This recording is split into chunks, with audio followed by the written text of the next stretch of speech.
In the marble lobby of Pinnacle Financial Tower, a single father's desperate job search was about to take an extraordinary turn that would leave a billionaire CEO questioning everything she thought she knew about success. Richard Montes had been unemployed for 8 months, his savings drained, his confidence shattered, and his 7-year-old daughter Emma watching every rejection chip away at the man who used to move mountains. But children have their own way of seeing the world, and when Emma spotted the elegantly dressed stranger sitting alone in the corporate lobby, she saw something her father had missed, an opportunity disguised as a chance encounter. What happened next would shatter the carefully constructed walls around the heart of Victoria Sterling, one of the most powerful women in finance, and prove that sometimes the smallest voices carry the most profound truths. Would this moment of innocent honesty cost Richard everything he'd worked to rebuild? Or would it reveal that the most important qualifications for success can't be found on any resume? Before we dive into this incredible story, tell us in the comments where you're watching from, and if stories like this inspire you, hit that subscribe button, because we've got something even more amazing lined up for tomorrow. The alarm clock's piercing shriek cut through the pre-dawn silence at 5:15 a.m., but Richard Montes had been awake for the past hour anyway, staring at the water-stained ceiling of their cramped studio apartment in Riverside Heights. Today was different. Today marked exactly 8 months since Meridian Marketing had restructured him out of his position as creative director. 8 months of sending out resumes into what felt like a digital void. 8 months of watching his daughter's bright spirit try to compensate for her father's growing desperation. He slipped from the pull-out sofa bed with practiced silence, his bare feet finding the familiar path across the worn linoleum floor. The morning routine had become a careful choreography of quiet desperation. Coffee first, then a shower in the bathroom he shared with 3 other tenants, then the delicate task of waking Emma with enough enthusiasm to mask the growing anxiety that threatened to consume him. The kitchenette still held traces of better times. A collection of advertising awards sat dusty on the windowsill, their brass surfaces tarnished, but still catching the first rays of morning sunlight. Richard had won those accolades back when creativity paid the bills, when his campaigns for luxury brands had graced billboards across Millbrook City. Back when Emma had her own bedroom and bedtime stories weren't interrupted by late-night phone calls from creditors. He measured coffee grounds with the precision of someone who'd learned that every penny counted, that the difference between generic and name brand could mean the difference between electricity and darkness. The machine gurgled to life, filling the small space with the only luxury he still allowed himself. Outside, the city was beginning its daily rhythm. Distant traffic, the rumble of delivery trucks, the occasional bark of a dog from the apartment complex across the street. Normal sounds of normal people living normal lives, the kind of normalcy Richard worked 18-hour days trying to reclaim for his daughter. Pinnacle Financial Tower had been his sanctuary and his torment for the past 6 months. The gleaming 40-story monument to corporate success housed 17 different companies, which meant 17 different opportunities for someone with his skills and experience. He'd started with the marketing firms on floors 12 through 15, working his way through every creative agency, consulting group, and startup that would grant him even a courtesy interview. The security guard, Miguel, knew him well enough to wave him through without checking his visitor's badge anymore. He'd become as much a fixture in that marble lobby as the abstract sculptures and live orchid arrangements that spoke of budgets he could no longer imagine. But today felt different. Today, he had an interview with Constellation Creative on the 23rd floor, a boutique agency that specialized in luxury lifestyle brands, the kind of work he'd once dominated. Emma stirred as Richard gently shook her shoulder, her dark eyes opening with the slow blink of someone emerging from dreams infinitely better than reality. At 7 years old, Emma possessed the kind of wisdom that broke Richard's heart daily, an understanding of adult struggles that no child should carry, coupled with an optimism that seemed to grow stronger with each of their setbacks. "Is today the day you get the job, Papa?" Emma asked, the same question she'd asked every morning for the past month, always delivered with absolute confidence in her father's eventual success.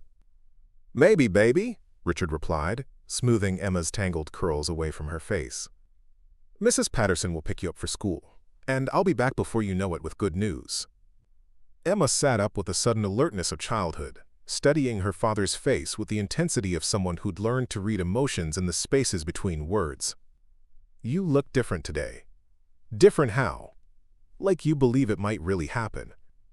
The observation was so accurate, so penetrating, that Richard felt his breath catch. How did children always manage to see straight through to the truth adults worked so hard to hide? He did feel different today. Not hopeful exactly, but something close to it. Determined, maybe. Desperate enough to believe that persistence might finally overcome the invisible barriers that had kept him unemployed for 8 months. "You know what I think?" Emma continued, climbing out of bed and padding to the small window that overlooked the courtyard. "I think the right person is waiting to meet you. Someone who needs exactly what you're good at." Richard joined his daughter at the window, both of them looking out at a world that had become simultaneously familiar and foreign. The same buildings, the same morning routine, but everything felt provisional now, temporary, like they were living in the space between their old life and whatever came next. "How can you be so sure?" Richard asked, genuinely curious about his daughter's unshakable faith in happy endings. "Because you're the best at making things beautiful," Emma said simply, "and there's always someone who needs beautiful things. They just have to find you first." An hour later, they were walking through the employee entrance of Pinnacle Financial Tower, Emma's small hand tucked securely in Richard's, as they navigated the morning rush of suited professionals heading to elevators with the confidence of people who belonged. Richard had always felt slightly out of place here, even during his successful years, like he was wearing a costume that didn't quite fit. But today, with Emma's certainty echoing in his ears, he felt something different. Not confidence exactly, but the kind of quiet determination that came from having nothing left to lose. The lobby was all polished marble and gleaming chrome, with leather seating areas arranged around glass tables that probably cost more than Richard's monthly rent. A few early arriving employees moved through purposefully, their voices echoing off the vaulted ceilings as they discussed meeting agendas and quarterly projections. This was the world Richard had once inhabited, the ecosystem of creative professionals and corporate decision-makers that had seemed so permanent until the day it suddenly wasn't. "Remember what we talked about," Richard said, settling Emma in a chair near the reception desk with her backpack full of books and quiet activities. "Mrs. Patterson will be here in exactly 1 hour to take you to school. If anyone asks, you're waiting for your dad who has a business meeting." Emma nodded solemnly, understanding the gravity of the situation even if she couldn't fully grasp all its implications. This was how they learned to navigate their new world, through careful explanations and mutual trust, through the understanding that sometimes grown-up problems required little girl cooperation. "The interview will go well, Papa," Emma said with the absolute conviction that had become her trademark. "I can feel it." Richard kissed his daughter's forehead, tasting the salt of his own unshed tears. "I love you, sweetheart. Be good." "Love you too. Now go show them how amazing you are." As Richard headed toward the elevator bank, checking his watch and mentally rehearsing his presentation for the 15th time, he couldn't know that 30 floors above them, Victoria Sterling was having the worst morning of her professional life. He couldn't know that the most powerful woman in finance was about to make a decision that would bring her down to the lobby at exactly the moment when Emma Montes was planning her own version of the morning's events. What he did know was that his daughter believed in him with a fierceness that made failure feel impossible, and sometimes that was enough to change everything. The elevator's mechanical hum seemed louder than usual as Richard ascended to the 23rd floor, his portfolio clutched tightly against his chest like armor. Through the glass walls of Constellation Creative's reception area, he could see the familiar landscape of a successful agency. Awards lining the walls, creative teams huddled around mood boards, the controlled chaos of deadlines and inspiration colliding in real time. This had been his world once. He'd built campaigns that launched products, shaped brand identities that became cultural touchstones, crafted messages that moved people to action. The irony wasn't lost on him that now he couldn't even sell himself. "Mr. Montes?" The receptionist's voice carried the polite professionalism that served as both welcome and barrier in corporate environments. "Mr. Davidson will see you in Conference Room B." James Davidson was younger than he'd expected, probably in his early 30s, with the kind of confident energy that came from never having experienced real failure. His handshake was firm, his smile genuine but practiced, and his questions followed the predictable pattern Richard had encountered in dozens of similar meetings over the past 8 months. "Your portfolio was impressive," he said, flipping through Richard's carefully curated samples. "The Luxe Cosmetics campaign especially, that was brilliant work. The way you position their anti-aging line as empowerment rather than vanity, that takes real insight." Richard felt a flicker of his old confidence. That campaign had been one of his favorites, a year-long project that had increased sales by 60% and won 3 industry awards. Thank you. I believe the best advertising doesn't just sell products, it helps people see themselves differently. Exactly the kind of thinking we need here. Davidson leaned back in his chair, his expression growing more serious. I have to be honest with you, Richard. Your work speaks for itself, and your experience is exactly what we're looking for. But there it was. The word that had haunted every conversation, every interview, every moment of hope, for the past 8 months.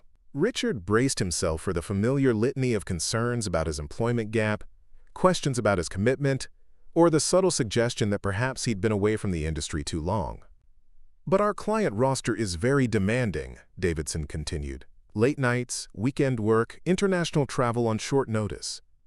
The pace here is intense, and I have to ask, as a single father, would you be able to handle those demands? The question landed like a physical blow.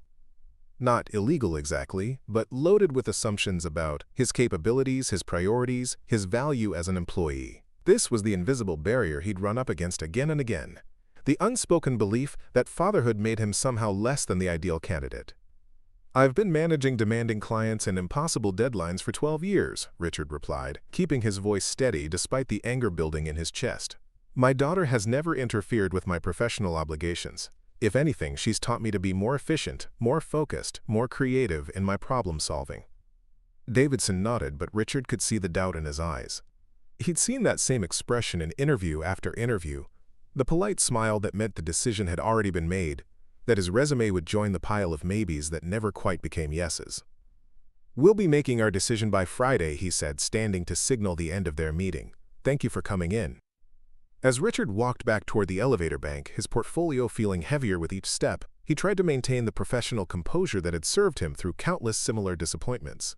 But the weight of 8 months of rejection, of watching their savings dwindle to nothing, of seeing Emma's faith in her father's eventual success never waver despite mounting evidence to the contrary, threatened to overwhelm him. Preparing and narrating this story took us a lot of time, so if you are enjoying it, subscribe to our channel. It means a lot to us. Now back to the story. The elevator doors opened to reveal 2 women in expensive suits, their conversation floating around quarterly reports and acquisition strategies. The language of success that had once been as natural to Richard as breathing.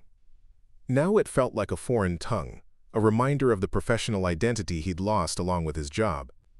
Meanwhile, 30 floors above, Victoria Sterling was facing her own professional crisis in the executive boardroom of Sterling & Associates. The private equity firm she'd built from nothing over 15 years was her life's work, her identity, her legacy.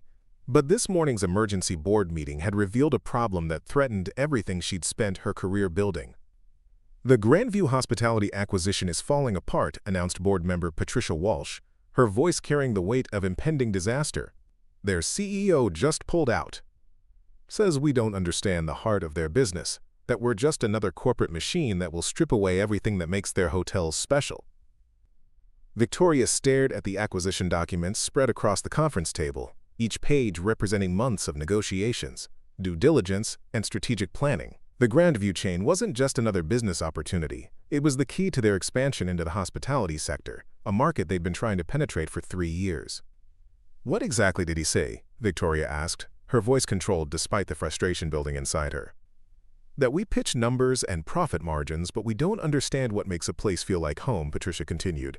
He said our presentation felt cold, calculated, like we saw his hotels as assets to be optimized rather than experiences to be cherished. The criticism stung because Victoria suspected it was accurate. She'd built Sterling & Associates on the foundation of financial discipline and analytical rigor. She could dissect a company's worth down to the last penny, identify inefficiencies that others missed, create value through strategic restructuring. But somewhere along the way, she'd lost the ability to see the human element in business, the emotional connections that turned customers into loyalists, employees into advocates, transactions into relationships.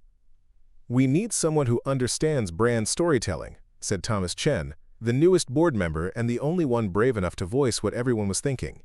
Someone who can help us communicate vision, not just value. Someone who can make our acquisitions feel like partnerships rather than takeovers. Victoria had spent her career believing that emotions were a liability in business, that success came from making rational decisions based on data and logic. Personal feelings, she'd learned the hard way, led to poor judgment and professional vulnerability.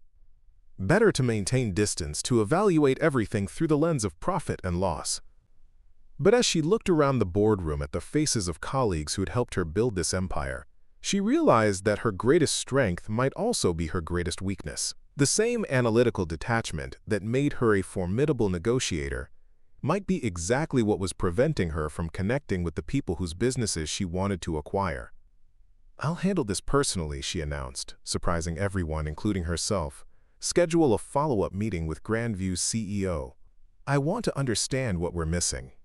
As the meeting dispersed and board members filed out with their tablets and leather portfolios, Victoria remained at the head of the polished conference table, staring out at the city's skyline through floor-to-ceiling windows. Somewhere out there were the answers she needed, the missing piece that would help her company grow beyond pure financial success into something more meaningful. She thought about her assistant's suggestion from last month, that she should spend more time outside the executive suite, that understanding different perspectives might help her connect with acquisition targets on a more personal level. At the time, it had seemed like a waste of valuable time. Now, it felt like the only strategy she hadn't tried. Victoria gathered her materials and headed for her private elevator, making a decision that would change everything. Instead of returning to her corner office to analyze spreadsheets and market reports, she would go down to the lobby.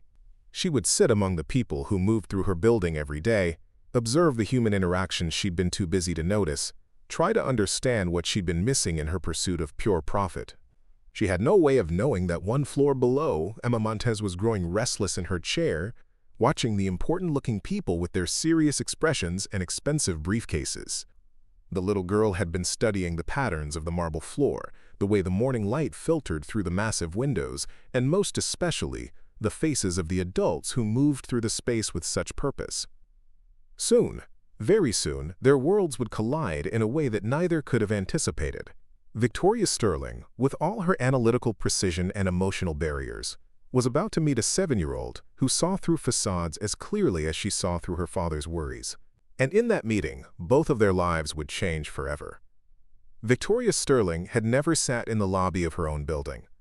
In 15 years of owning the top 3 floors of Pinnacle Financial Tower, she had always used her private elevator, bypassing the marble expanse where ordinary people conducted ordinary business.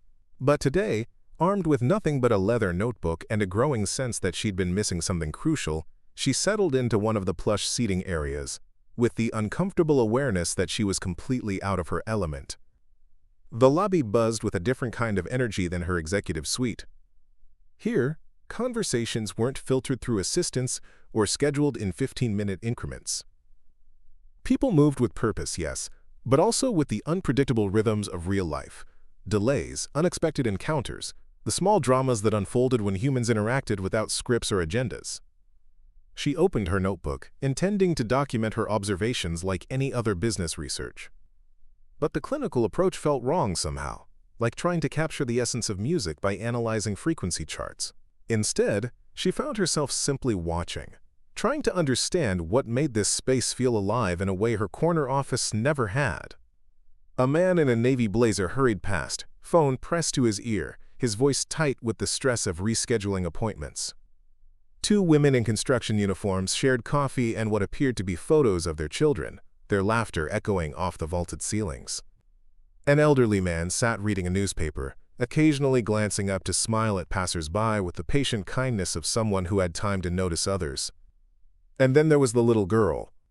Victoria had noticed her earlier, dark curls, bright yellow dress, sitting with the kind of perfect posture that suggested careful parental instruction. The child had been coloring in a book, occasionally looking up to observe the adult world with the intense curiosity that belonged exclusively to childhood. But now, as Victoria watched, the girl was studying her with particular interest. Emma Montes had been conducting her own research project for the past 20 minutes. She'd cataloged the different types of people who moved through the lobby, the hurried ones who never looked up from their phones, the confident ones who walked like they owned the building, the worried ones who checked their watches constantly like her papa did. But this woman was different. She sat very still, writing in a notebook, but her eyes kept moving around the room like she was trying to solve a puzzle. She wore expensive clothes. Emma had developed an eye for such things during their apartment hunting expeditions. But she looked sad in the way adults tried to hide from children. Not crying sad, but empty sad, like a beautiful house with no one living in it. Emma's natural empathy, the same quality that helped her understand when her father needed extra hugs on rejection days, told her that this elegant stranger was lonely. And if there was one thing Emma Montes knew how to fix, it was loneliness. She glanced toward the reception desk where Miguel was helping someone with directions, then toward the elevator bank where her father had disappeared 45 minutes ago. Mrs. Patterson wouldn't arrive for another 15 minutes, which meant Emma had a window of opportunity to do what she did best: help grown-ups remember that connection was possible. With the confidence that belonged to children who had never learned to fear rejection, Emma closed her coloring book, smoothed her yellow dress, and walked across the marble floor toward the woman with the sad eyes. Victoria sensed movement and looked up to find a small girl approaching with the kind of determined expression usually reserved for matters of great importance. The child couldn't have been more than 7 or 8, but she carried herself with a poise that immediately commanded attention. "Excuse me," Emma said politely, stopping at the appropriate conversational distance her father had taught her to maintain with strangers. "Are you waiting for someone important?" The question was so direct, so refreshingly honest, that Victoria found herself momentarily speechless. When was the last time anyone had approached her without an agenda, without knowing who she was or what she could do for them? "I suppose I am," Victoria replied, closing her notebook, "though I'm not entirely sure who I'm waiting for." Emma tilted her head, considering this response with the seriousness of someone accustomed to parsing adult complexity. "That's okay. Sometimes the best meetings happen when you're not planning them." "Is that so?" Victoria felt something she hadn't experienced in years. Genuine curiosity about another person's perspective, unclouded by professional calculation or strategic consideration. "My papa says the universe has a way of putting people where they need to be," Emma continued, settling into the chair across from Victoria with the natural ease of childhood. "He's upstairs right now having an important meeting, and I'm supposed to wait here quietly, but I saw you looking around like you were trying to understand something, and I thought maybe you needed someone to talk to." Victoria studied the child's face, struck by the combination of innocence and wisdom that seemed to characterize her every expression. "Your father left you here alone?" "Not alone," Emma corrected with gentle firmness. "Miguel is watching me, and Mrs. Patterson will be here soon to take me to school. Papa doesn't like leaving me. But sometimes grown-ups have to do things they don't like to take care of their families." The matter-of-fact way Emma delivered this observation, the understanding that sacrifice was a normal part of adult responsibility, touched something deep in Victoria's chest. Here was a child who clearly grasped concepts that many adults spent years learning to accept. "What kind of important meeting is your father having?" Victoria asked, surprised by her own interest in the answer. Emma's face brightened immediately. "He's trying to get a job. He's really, really good at making things beautiful, like advertisements and brands and campaigns that make people feel happy about buying things. But he's been looking for 8 months, and nobody will hire him yet." 8 months is a long time, Victoria said carefully, remembering her own assumptions about employment gaps and wondering how many talented people she'd dismissed for similar reasons. "It is," Emma agreed. "But Papa says good things take time, and the right job is waiting for the right moment. He used to have a really important job where he won awards and everything, but then the company decided they didn't need him anymore." The simple way Emma described what was clearly her father's professional devastation, the loss of career, identity, and financial security distilled into child-friendly terms, made Victoria realize how little she understood about the human cost of corporate decisions. How many restructurings had she recommended? How many families had been affected by her efficiency analyses? "It must be hard for both of you," Victoria said, her voice softer than she intended. "Sometimes," Emma admitted. "Papa tries to hide when he's worried, but I can tell. He counts money more than he used to, and he looks at job websites until really late at night. But he always makes sure I have everything I need, and he still reads me stories every single night even when he's tired." Victoria felt something crack inside her chest, not breaking, but opening. This child was describing a kind of love she'd forgotten existed. The selfless devotion that put another person's needs before your own comfort, security, or pride. "Your father sounds like a remarkable man," Victoria said. "He is," Emma replied with absolute conviction. "He's the strongest person I know, but he doesn't think he's strong because he cries sometimes. I told him that crying doesn't make you weak. It makes you brave enough to feel things." The observation was so profound, delivered with such casual wisdom, that Victoria had to look away for a moment. When had she stopped allowing herself to feel things? When had emotional distance become such a fundamental part of her identity that she'd forgotten what it meant to be vulnerable? "What about you?" Emma asked, switching topics with the fluid attention span of childhood. "Do you have an important job?" Victoria hesitated. How did you explain private equity and corporate acquisitions to a 7-year-old? How did you describe a career built on analyzing companies like mathematical equations without sounding like exactly the kind of person who wouldn't understand what made Grandview hotels special? "I help companies grow bigger and stronger," she said finally. "But lately, I'm wondering if I've forgotten how to help them stay human." Emma nodded as if this made perfect sense. "Maybe you need to remember what makes people happy instead of just what makes money. Papa always says the best advertisements make people feel good about themselves, not just good about buying things." The comment hit Victoria like a lightning bolt of clarity. Here was a 7-year-old articulating exactly what her board had been trying to tell her, what every failed acquisition had been screaming in a language she'd been too analytically focused to understand. "You're very wise for someone so young," Victoria said, meaning every word. "Papa says I get it from watching people. Adults think kids don't understand complicated things. But we see everything. We just don't always know the right words for what we're seeing." Before Victoria could respond, Emma's attention was caught by something across the lobby. A man in a navy blazer was approaching, his face a careful mask of professional composure that didn't quite hide the disappointment in his eyes. "That's my papa," Emma said, standing up with sudden urgency. "He looks sad, which means the meeting didn't go well. I should go give him a hug." As Emma prepared to leave, she turned back to Victoria with the kind of direct eye contact that belonged to people who said exactly what they meant. "I hope you find what you're looking for," she said seriously, "and I hope someone gives my papa a chance to show how amazing he is." Victoria watched as the little girl ran across the marble floor toward her father, her yellow dress bright against the neutral tones of corporate efficiency. The reunion was brief but telling. The way the man's entire posture softened when Emma wrapped her arms around his waist, the whispered conversation that seemed to restore some measure of hope to both of them. As father and daughter prepared to leave, Victoria found herself rising from her chair with a decision that surprised her. The conversation with Emma had accomplished something that months of board meetings and strategic planning sessions had failed to achieve. It had reminded her that business was ultimately about people, that success without human connection was just an elaborate form of failure. She had been looking for someone who understood brand storytelling, someone who could help her company communicate vision rather than just value. And a 7-year-old girl had just led her directly to exactly what she'd been seeking. The question was whether she had the courage to act on what she'd learned, to bridge the gap between her analytical world and the messy, complicated reality of human needs and emotions. The answer would determine not just the future of her company, but the direction of her own carefully controlled life. Victoria Sterling stood in the marble lobby, long after Emma and Richard had disappeared through the revolving doors, her notebook forgotten in her hand, as she processed what had just occurred.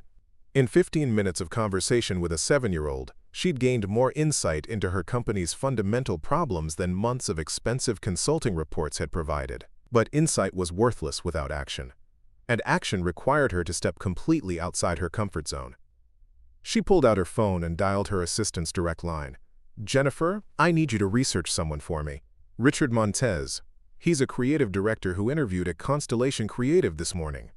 I want his employment history, portfolio samples, and contact information within the hour." "Is this for a potential acquisition target?" Jennifer asked, her efficient tone suggesting she was already taking notes.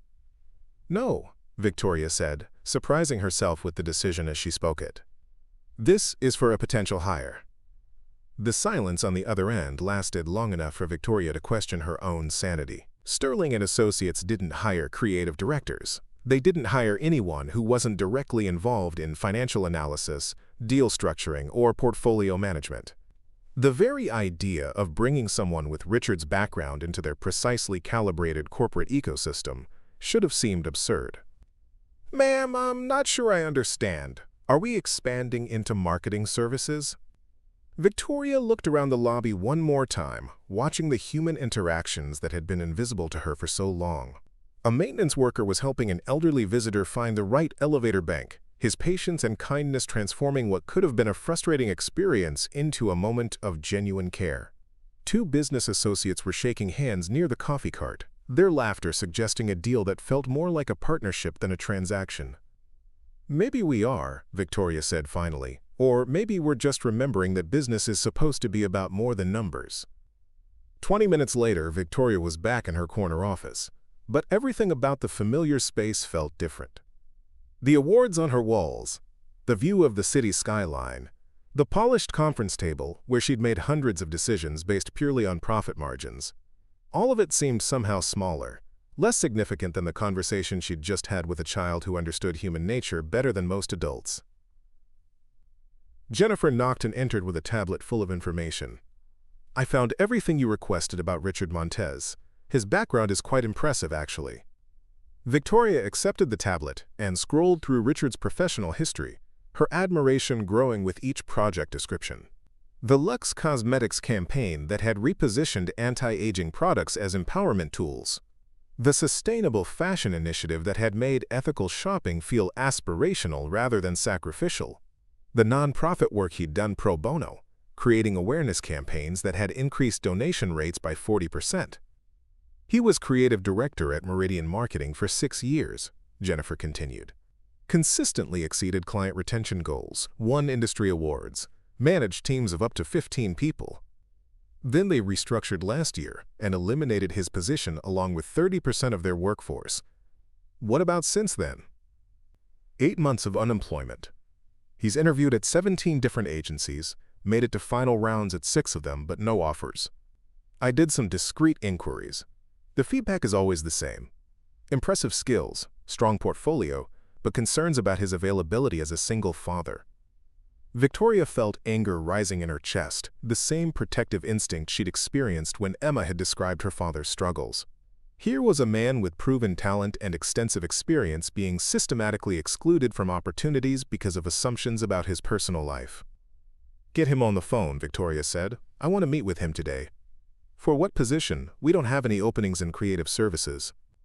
Victoria stood and walked to her windows, looking down at the street where, somewhere in the city, Richard Montes was probably heading home to tell his daughter about another disappointment, another closed door, another rejection that had nothing to do with his capabilities. "We do now," Victoria said. "We're creating a new position, Director of Strategic Communications. Someone who can help our acquisition targets understand that we're not just another corporate machine. Someone who can translate our analytical approach into language that honors the human element of business." Jennifer made notes, her expression carefully neutral despite what Victoria suspected was considerable surprise. What would be the reporting structure for this position? "Direct report to me. Full benefits, competitive salary, and flexible scheduling that acknowledges he has a daughter who needs his attention sometimes." "Victoria," Jennifer said, using her first name in the way she did when she was concerned about a decision, "I've worked with you for 8 years. You don't make impulsive hiring decisions. You certainly don't create positions on the spot. What's really going on here?" Victoria turned back to face her assistant, this woman who'd helped her build Sterling & Associates into one of the most successful private equity firms in the region. Jennifer deserved honesty, even if the truth sounded like something from a completely different person's life. "This morning I discovered that everything I thought made me successful might actually be the thing that's limiting our growth," Victoria said.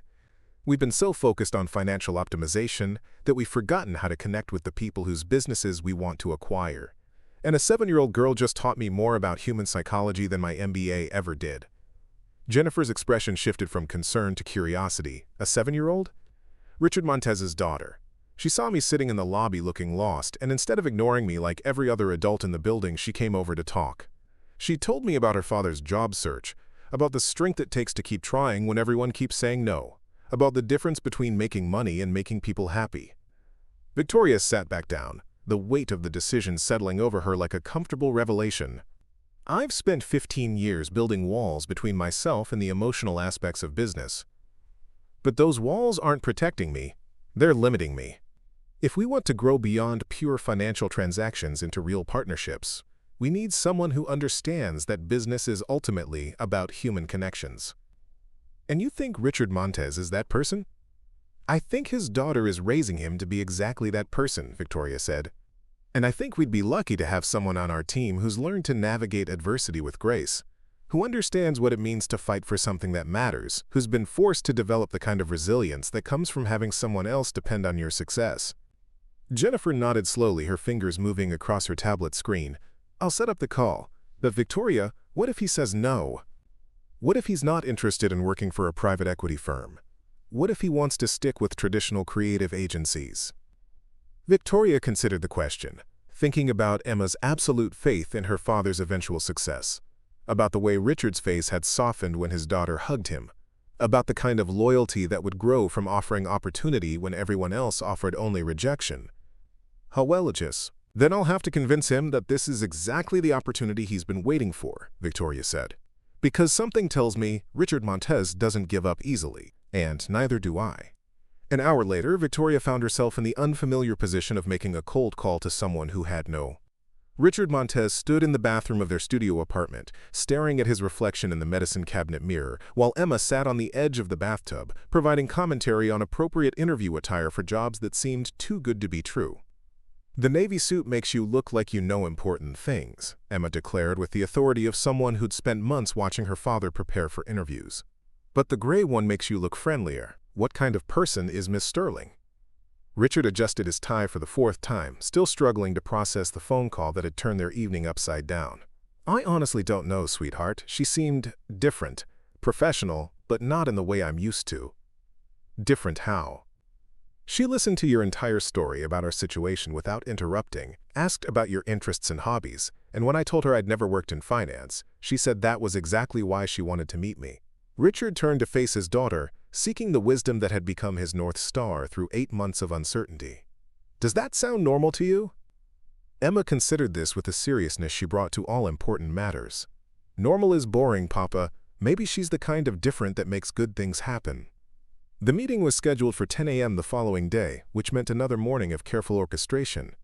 Getting Emma to school, arriving early enough to study the building directory and understand exactly what Sterling and Associates did, and somehow projecting confidence about a position he still didn't entirely understand.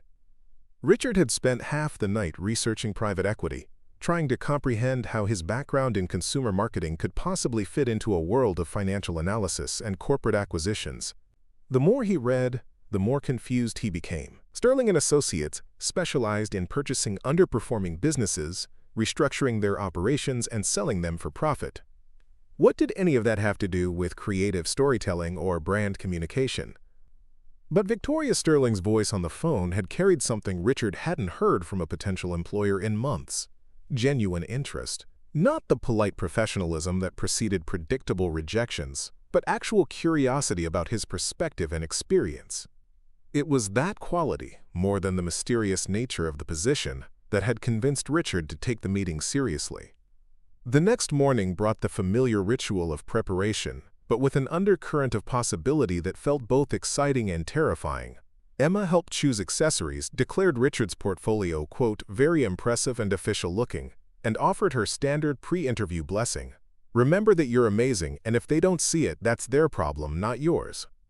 Sterling and Associates occupied the top 3 floors of Pinnacle Financial Tower, accessible only through a private elevator that required a security code.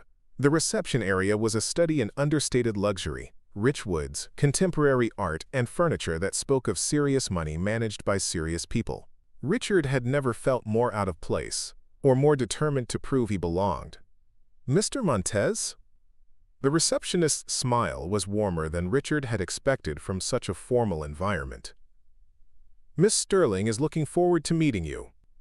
She's asked me to tell you that this interview is as much about us impressing you as it is about you impressing us.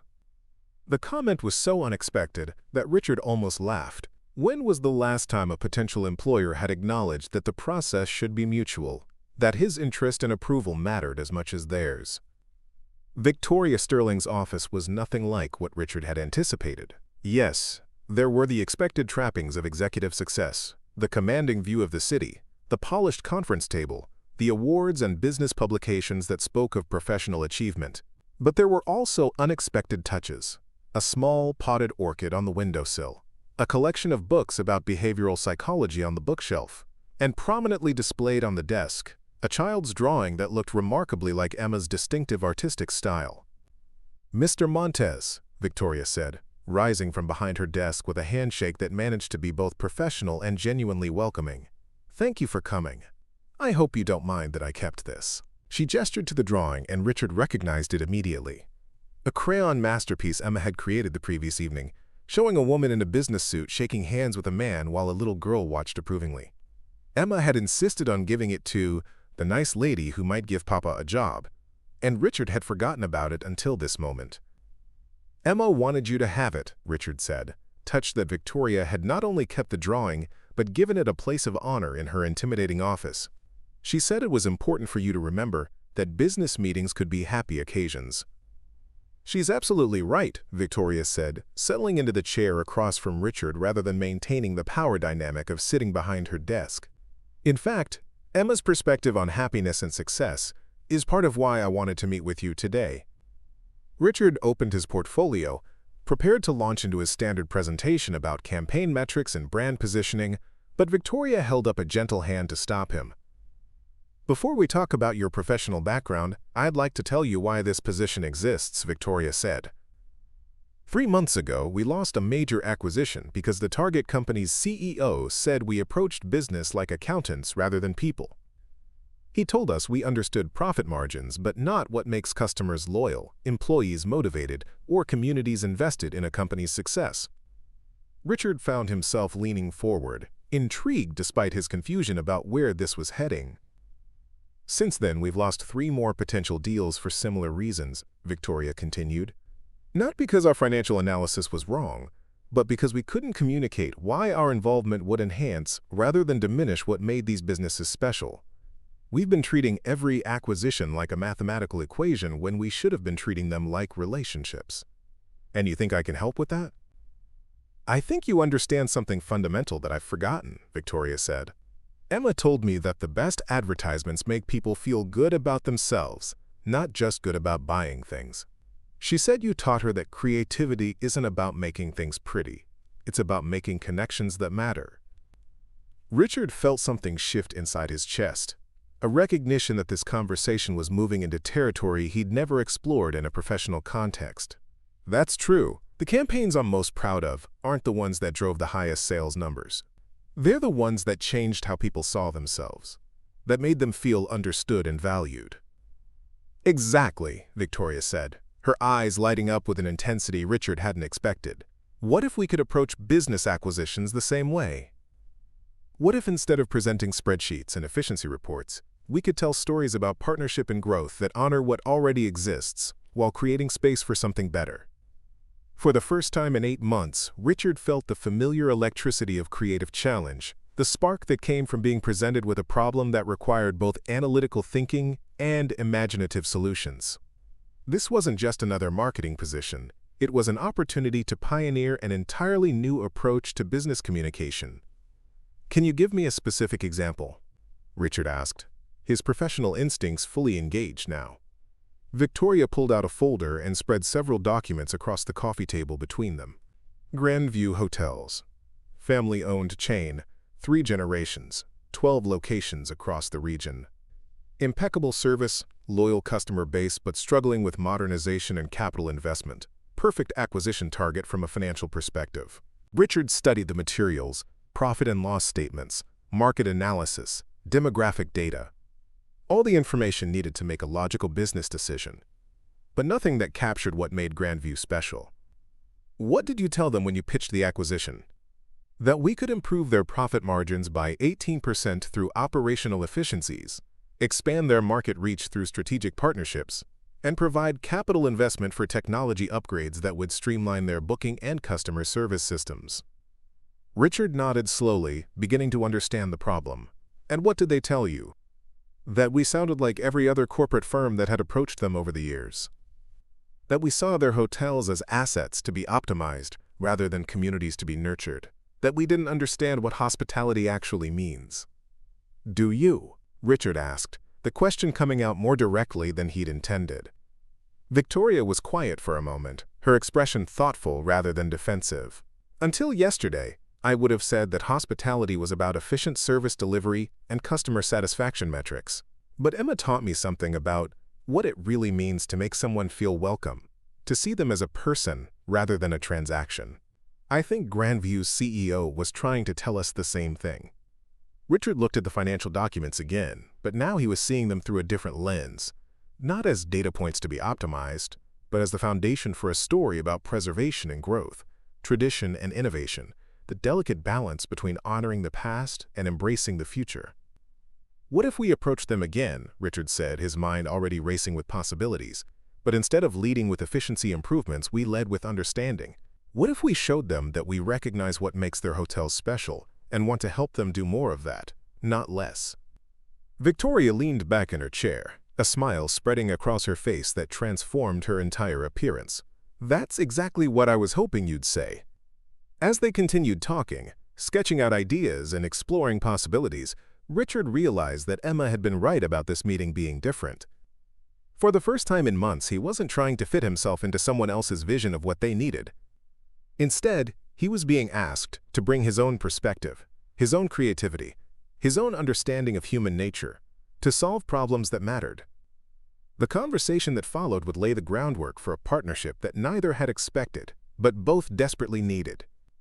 The job offer came 3 days later, delivered not through the usual corporate channels of HR departments and formal contracts, but through a personal phone call that found Richard washing dishes in their tiny kitchenette while Emma practiced spelling words at their fold-out table. "Mr. Montes," Victoria's voice carried a warmth that had been absent from their initial conversation. "I've spoken with my board, and we'd like to offer you the position of Director of Strategic Communications at Sterling & Associates." Richard set down the plate he'd been washing, his hands suddenly unsteady. After 8 months of rejections, the words felt surreal, like something from someone else's life. Thank you. I'm honored." "The salary is $95,000 annually, full benefits including health, dental, and vision for both you and Emma. Flexible scheduling that acknowledges your responsibilities as a father, 4 weeks paid vacation, and a $5,000 signing bonus to help with your transition." The numbers hit Richard like a physical force. It was more money than he'd ever made, more security than he'd dared to hope for. But beyond the financial relief was something even more valuable. The recognition that his role as Emma's father wasn't an obstacle to overcome, but simply part of who he was. "There's one condition," Victoria continued, and Richard felt his heart skip. "We start with Grandview Hotels. I've arranged a meeting with their CEO for next week, and I want you to lead the conversation. Consider it your first assignment and your chance to prove that everything we discussed can actually work." Emma looked up from her spelling words, her face bright with curiosity. "Is that the job lady, Papa?" Richard covered the phone. "Yes, sweetheart. She's offering me the position." Emma's whoop of joy was so loud that Victoria could hear it through the phone. "I take it Emma approves?" "She says she knew you were special from the moment she met you." "She's not wrong," Victoria said, her voice carrying an emotion Richard couldn't quite identify. "Your daughter has a gift for seeing what adults miss. I think she knew we needed each other before either of us figured it out." That evening, Richard took Emma to the diner with the good pancakes, the celebration meal they'd promised themselves for when good news finally came.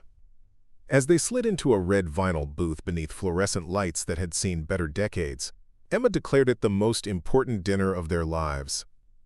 "Tell me about your new job," she said, cutting her pancakes into perfect squares with the precision of someone conducting a scientific experiment. "What exactly will you do?" Richard had been asking himself the same question. "I'll help companies understand each other better. When one company wants to buy another company, I'll help them explain why it's a good idea in a way that makes everyone feel good about it. Like when you made that commercial about the face cream that made ladies feel beautiful instead of old? Exactly like that.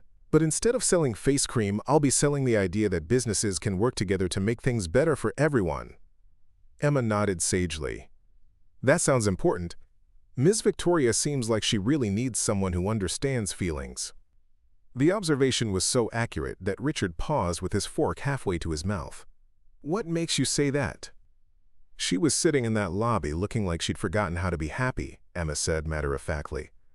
Rich people aren't always sad, but she was sad in a rich person way, like having lots of money couldn't fix what was really wrong. The wisdom packed into that simple statement astounded Richard.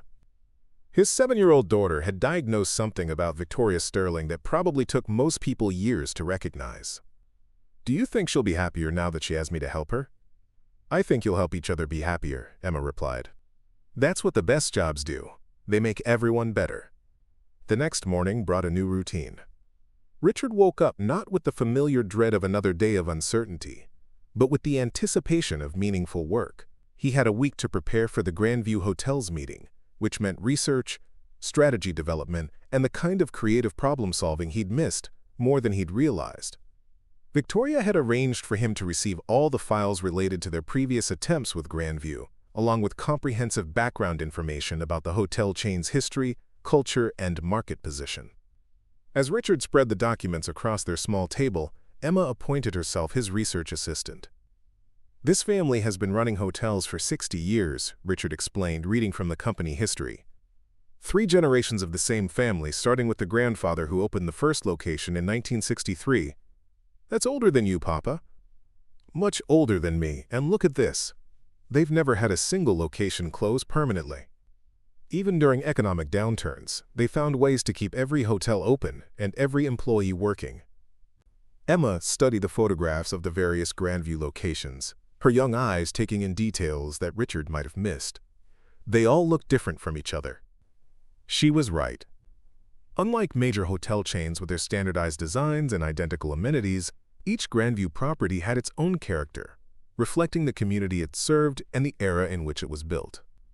"That's probably what makes them special," Richard said, beginning to understand what Victoria's previous approach had missed. "They're not trying to be the same everywhere, they're trying to belong to each place they're in." Over the following days, Richard immersed himself in understanding not just Grandview's financial position, but their emotional and cultural significance. He researched the communities where their hotels operated, reading local newspapers and city council minutes, trying to understand the role each property played in its region's social and economic ecosystem. He discovered that the Grandview in Millbrook's historic district hosted the annual literary festival that brought thousands of visitors to local bookstores and restaurants. The mountain location served as the unofficial headquarters for the region's hiking and outdoor recreation community. The downtown business hotel had become the preferred venue for local entrepreneurs launching startups, offering meeting spaces and informal networking that fostered economic development. "They're not just places to sleep," Richard explained to Emma during one of their evening research sessions. "They're community centers that happen to have beds." "Is that why Miss Victoria's company couldn't buy them before?" "I think Miss Victoria's company was trying to buy a business, but the hotel family was trying to protect a legacy." Emma considered this with her characteristic seriousness. "So you need to show them that you understand the difference?" "Exactly. I need to show them that we want to help protect the legacy, not destroy it."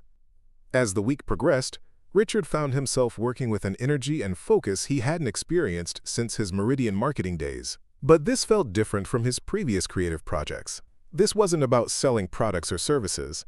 It was about building bridges between different worlds, finding common ground between competing priorities, creating narratives that honored the past while embracing the future. Victoria called daily to check on his progress, and their conversations evolved from formal status updates to collaborative strategy sessions. She seemed genuinely interested in his insights, asking questions that challenged his assumptions and offered perspectives that enhanced his understanding. "I've been thinking about our conversation," she said during one of their calls, "about the difference between acquiring an asset and joining a family. What if we approached this not as a traditional acquisition, but as a partnership proposal?" "What do you mean?" "What if instead of offering to buy Grandview outright, we offered to become silent partners? Provide the capital investment they need for modernization, but let them maintain operational control and preserve their family ownership structure." Richard felt excitement building in his chest. This was exactly the kind of creative problem-solving that made his work feel meaningful. That could work, but we'd need to present it in a way that addresses their concerns about losing their identity. "How would you do that?" "By showing them that we've done our homework, that we understand what makes each location special." and that our investment would enhance those qualities rather than standardize them away. Their conversation continued for over an hour, covering everything from financial structures to community impact assessments. By the time they hung up, Richard realized that something fundamental had shifted in their professional relationship. Victoria was no longer just his employer, she was becoming his partner in the truest sense of the word. That night, as Richard tucked Emma into bed, she asked the question that had been building throughout the week.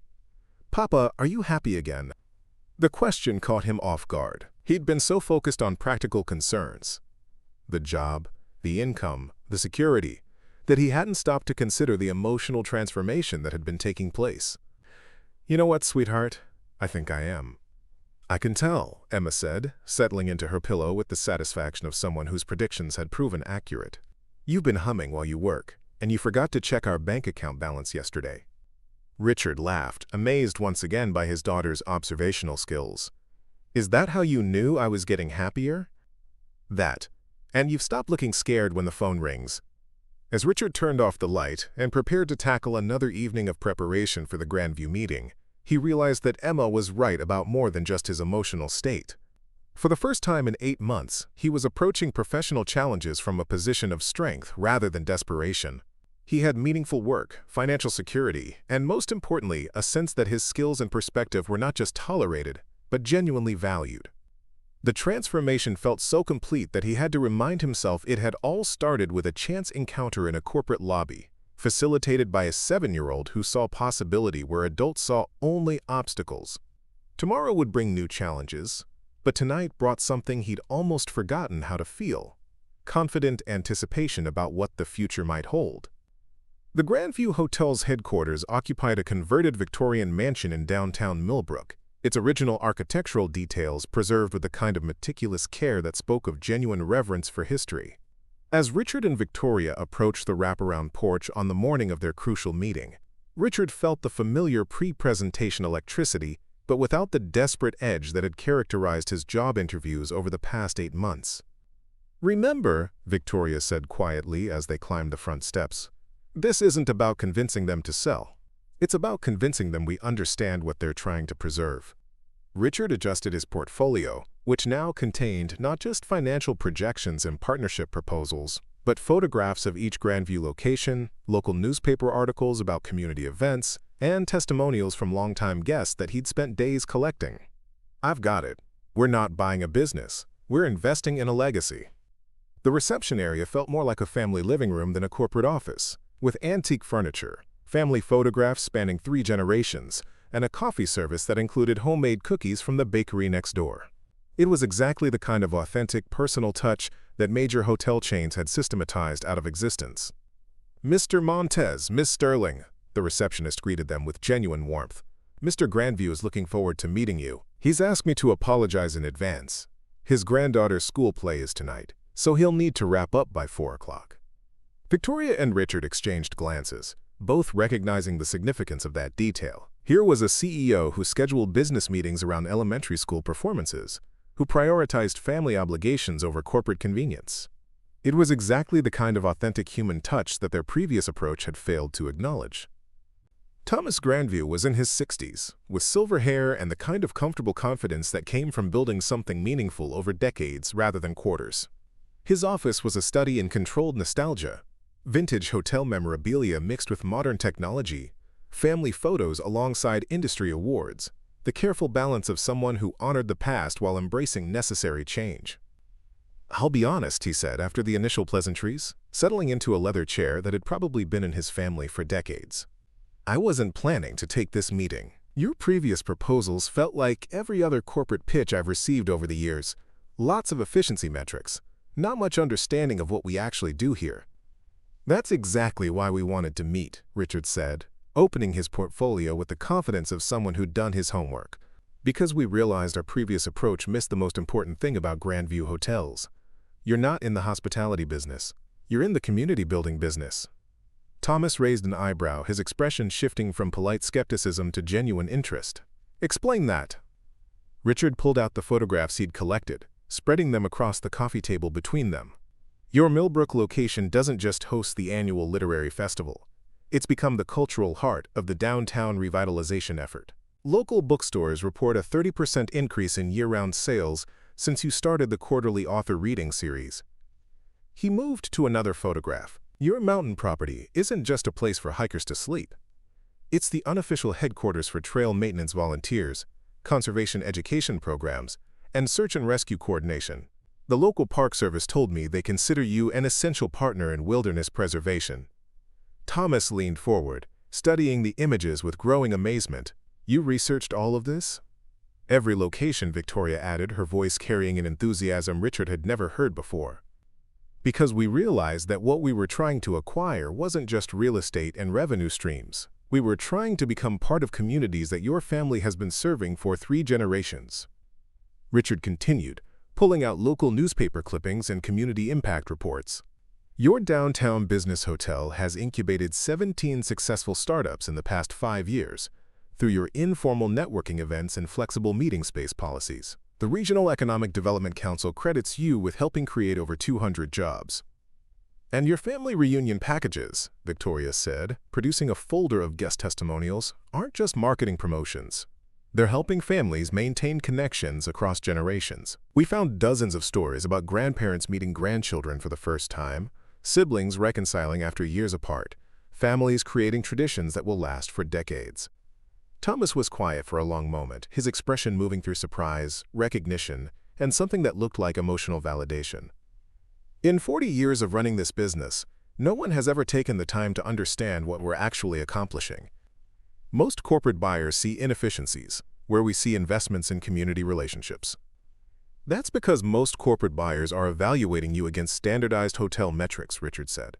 Occupancy rates, average daily rates, profit per square foot. But you're playing a completely different game. You're measuring success in terms of community impact, long-term relationships, and cultural preservation.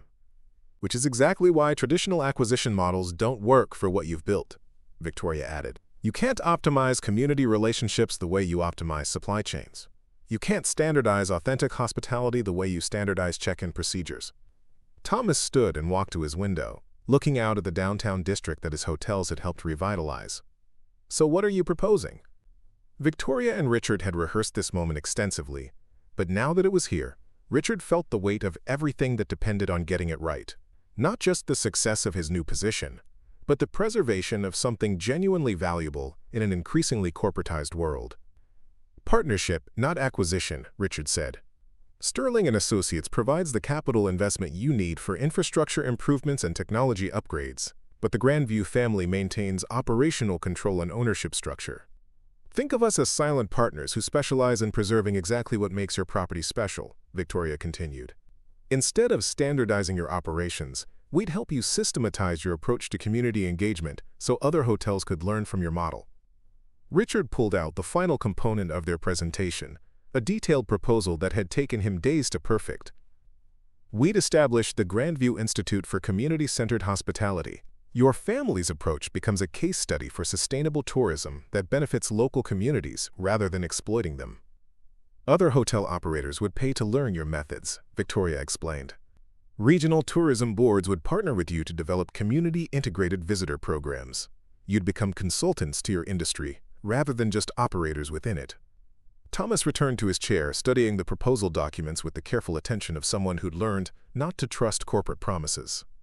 This would let us expand without losing our identity? It would let you export your identity, Richard corrected. Instead of Sterling & Associates changing Grandview to fit our model, we'd help Grandview change the industry to fit yours. The room fell silent except for the distant sounds of downtown traffic and the grandfather clock in the corner marking time with steady, patient ticks. Thomas read through their proposal page by page, occasionally making notes or asking clarifying questions about implementation timelines and profit-sharing structures. There's something I need to tell you, Thomas said finally, setting down the documents and looking directly at both of them. 3 months ago, when your company first approached us, my son wanted me to seriously consider the offer. He argued that we needed capital investment to stay competitive, that family sentiment couldn't overcome market realities.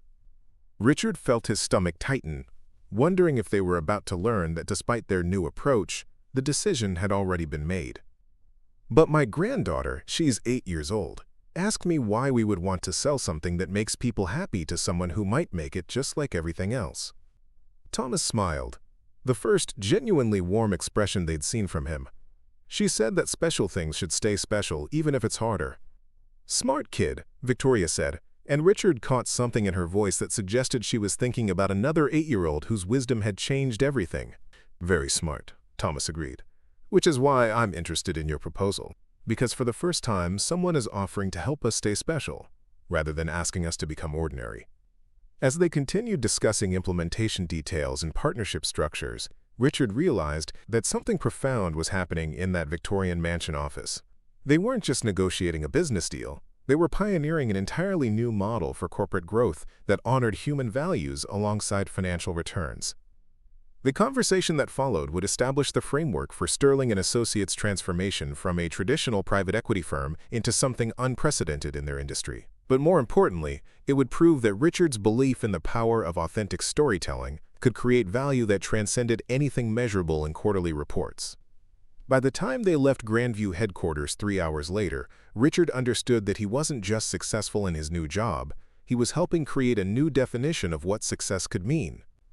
The corporate memo arrived on a Tuesday morning, delivered by courier to Victoria's office with the kind of formal efficiency that signaled serious trouble. She recognized the letterhead immediately: Apex Capital Management, Sterling and Associates' largest investor, and the financial powerhouse that controlled 40% of their operating capital. Victoria's hands remained steady as she opened the envelope, but her stomach dropped as she read the contents. Effective immediately, Apex was conducting a comprehensive review of all Sterling and Associates' recent activities, with particular focus on irregular acquisition strategies and unorthodox partnership arrangements. The Grandview Hotels deal, barely 3 weeks old, was specifically mentioned as requiring immediate clarification and possible restructuring. The implications were catastrophic. Without Apex's continued investment, Sterling and Associates would lose the capital necessary to honor their commitments to Grandview and 3 other community-focused partnerships Richard had successfully negotiated in recent weeks. Everything they'd built together, the new business model, the innovative approach to corporate growth, the proof that financial success and human values could coexist, was about to be scrutinized by people who measured worth exclusively in quarterly returns. Victoria reached for her phone to call Richard, then hesitated. How do you tell someone that their groundbreaking work might be dismantled by investors who couldn't see beyond traditional profit margins? How do you explain that the success they'd celebrated was being viewed as a dangerous deviation from established corporate practice?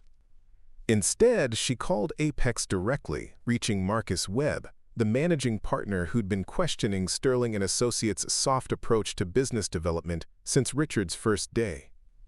"Victoria," Webb's voice carried the cold professionalism that had made him one of the most feared investors in the region. "I assume you're calling about our review." "I am. I'd like to understand the specific concerns that prompted this action." "The concerns are straightforward. Your recent acquisitions show profit margins 12% below industry standards. Your partnership structures prioritize seller retention over buyer control. Most troubling, you've hired personnel with no relevant experience in financial services to make strategic decisions about multi-million-dollar investments." Victoria felt anger rising in her chest, the same protective instinct she'd experienced when learning about Richard's employment discrimination. Richard Montes has generated more successful partnerships in 6 weeks than our traditional approach produced in 6 months. Richard Montes is a creative director with a background in advertising. He has no formal training in financial analysis, due diligence, or portfolio management. The fact that you've given him decision-making authority over corporate acquisitions represents a fundamental breakdown in fiduciary responsibility. His approach has created value that extends far beyond immediate profit margins. The Grandview partnership alone has generated enough positive industry attention to attract 3 new investors who specifically want to participate in community-centered development. Irrelevant, Webb's tone remained unchanged. Our obligation is to our current investors, not to experimental social programs disguised as business strategies. We need to see immediate course correction, or we'll be forced to consider alternative arrangements. The conversation continued for 20 more minutes, but Victoria understood the ultimatum before Webb made it explicit. Return to traditional acquisition methods, terminate Richard's position, and restructure the Grandview deal along conventional lines, or face the withdrawal of Apex's investment and the probable collapse of Sterling & Associates. After hanging up, Victoria sat alone in her office, staring at the partnership agreements that represented everything she'd learned about the intersection of profit and purpose. The documents weren't just business contracts, they were proof that corporate success could enhance rather than exploit the communities it touched. But all of that would be meaningless if Apex pulled their funding and forced her company into bankruptcy. Richard was in his new office down the hall, probably working on the presentation for Harborview Marina, another family business that had initially rejected Sterling & Associates but was now eager to explore partnership possibilities. He'd thrown himself into the work with an enthusiasm Victoria hadn't seen in any employee, finding creative solutions to complex problems and building relationships that transcended traditional client-vendor dynamics. How could she explain that his success was being viewed as failure by people who'd never bothered to understand what he was actually accomplishing? The knock on her door came at exactly 2 p.m., and Richard entered with the kind of excited energy that had become his trademark since joining the company. "Victoria, I just got off the phone with Harborview's attorney. They want to move forward with the partnership proposal, but they're suggesting some modifications that could actually improve our model." He stopped when he saw her expression. "What's wrong?" Victoria gestured to the chair across from her desk, the same seat where they'd first discussed the Grandview opportunity that had launched their collaboration. "Sit down. We need to talk." As she explained Apex's ultimatum and the review that threatened everything they'd built, Victoria watched Richard's face move through confusion, disbelief, and finally a kind of weary recognition that she'd seen before, the look of someone who'd learned not to trust good things to last. "So they want you to fire me and go back to the old way of doing business," he said quietly when she finished. "They want us to prioritize short-term profits over long-term sustainability. They want us to treat partnerships like acquisitions and communities like markets to be exploited rather than served." Richard leaned back in his chair, his portfolio of successful projects suddenly feeling like evidence in his own professional trial. "What did you tell them?" "That I needed time to consider their position." "But you're going to do what they want, aren't you?" The question came without accusation, just the tired acceptance of someone who'd been disappointed by corporate decisions before. "Because you can't risk the company for one employee, even if that employee has been successful." Victoria stood and walked to her windows, looking down at the city where dozens of businesses were thriving because of the partnerships Richard had crafted.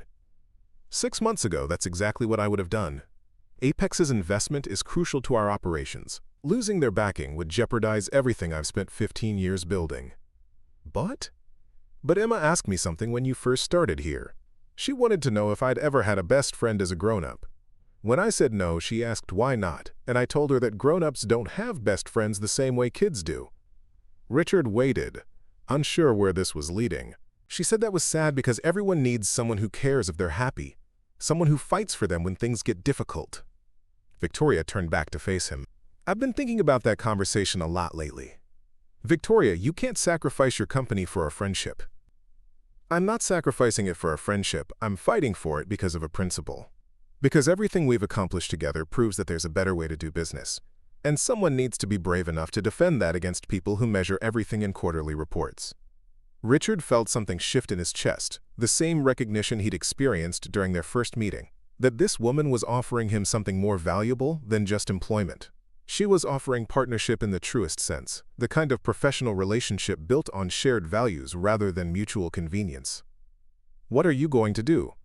Victoria returned to her desk and pulled out a fresh legal pad, her expression carrying the focused intensity Richard had learned to recognize as her problem-solving mode. "I'm going to prepare for the fight of my professional life. I'm going to document every success, quantify every community benefit, and demonstrate that our approach creates value that extends far beyond traditional metrics.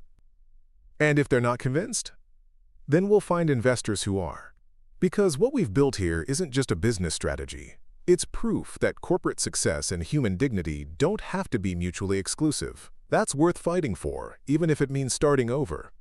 As they spent the rest of the afternoon preparing for the confrontation that would determine both their futures, Richard understood that the stakes had evolved far beyond his personal employment.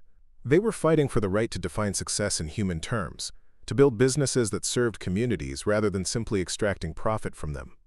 The battle with Apex Capital would test everything they'd learned about the power of authentic relationships and principled leadership, But for the first time since his layoff at Meridian Marketing, Richard felt like he was fighting for something that mattered more than just survival. He was fighting for the possibility that business could be a force for genuine good in the world. The letter of resignation sat on Richard's kitchen table for 3 days, written and rewritten a dozen times as he searched for words that could adequately express both gratitude and sacrifice. Outside their studio apartment, the sounds of Riverside Heights continued their familiar rhythm. Children playing in the courtyard, neighbors calling to each other in English and Spanish, the distant hum of traffic carrying people to jobs they hoped would last longer than the last ones. Emma had noticed the letter immediately, of course, with the radar that children developed for detecting adult distress. She hadn't asked about it directly, but her behavior had shifted in subtle ways. Extra hugs before school, carefully cheerful conversation during dinner, the kind of preemptive emotional support that broke Richard's heart because no 8-year-old should have to manage her father's professional anxieties. "You're going to quit, aren't you?" she said finally on Thursday evening, standing in the doorway between their sleeping area and kitchenette with the serious expression she wore for important conversations. Richard looked up from his laptop, where he'd been drafting yet another version of his resignation letter, trying to find language that would preserve Victoria's position while removing himself as a liability. "What makes you say that?" "Because you've been writing sad letters instead of happy presentations, and you keep checking our bank account like you used to before you got the job."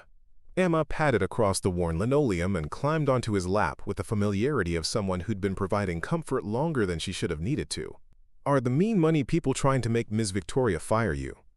The accuracy of her assessment shouldn't have surprised him anymore, but Richard still marveled at his daughter's ability to parse adult complexities into their essential emotional components. "Something like that, sweetheart. Sometimes people who don't understand what we're doing think it's wrong, even when it's working. But it is working. Ms. Victoria told me at the company picnic that you've helped more businesses in 2 months than anyone else helped in 2 years. Richard had forgotten about that conversation, one of many moments during Sterling and Associates' first-ever employee family gathering when Victoria had gone out of her way to make Emma feel included and valued. The event itself had been Richard's suggestion, part of his ongoing campaign to humanize their corporate culture, and Victoria had embraced it with an enthusiasm that transformed their sterile office building into something resembling a community celebration.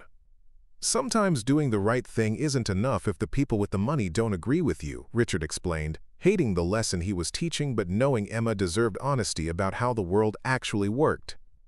"So you're gonna quit before they can fire you?" "I'm going to quit so Ms. Victoria doesn't have to choose between keeping me and keeping her company."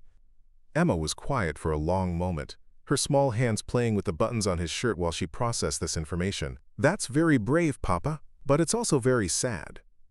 "Why is it sad?" "Because you found the perfect job and the perfect friend, and now you have to give them up to protect them." She looked up at him with eyes that held too much understanding for her age. "It's like in fairy tales when the prince has to leave the princess to save the kingdom, except this isn't a fairy tale, and there might not be a happy ending." Richard felt tears building behind his eyes, overwhelmed by his daughter's capacity to understand sacrifice without becoming cynical about its necessity. There might be a happy ending for Ms. Victoria and her company. Sometimes that has to be enough. Meanwhile, 3 miles across the city in the executive conference room of Sterling and Associates, Victoria was preparing for the most important presentation of her professional life. The emergency board meeting with Apex Capital was scheduled for tomorrow morning, and she had spent the past 72 hours building a case that would either vindicate their community-centered approach or result in the dissolution of everything she'd worked to create. The documents spread across the polished table represented more than financial projections and partnership agreements. They were evidence of a fundamental shift in how business success could be measured and achieved. Client satisfaction scores that exceeded industry standards by 40%. Community impact assessments showing measurable improvements in local economic development. Media coverage that had positioned Sterling and Associates as an innovative leader rather than just another private equity firm pursuing maximum extraction. But Victoria knew that all of her carefully compiled evidence might not matter to people who viewed any deviation from traditional profit maximization as corporate irresponsibility. Marcus Webb and his Apex colleagues weren't interested in social impact or community development.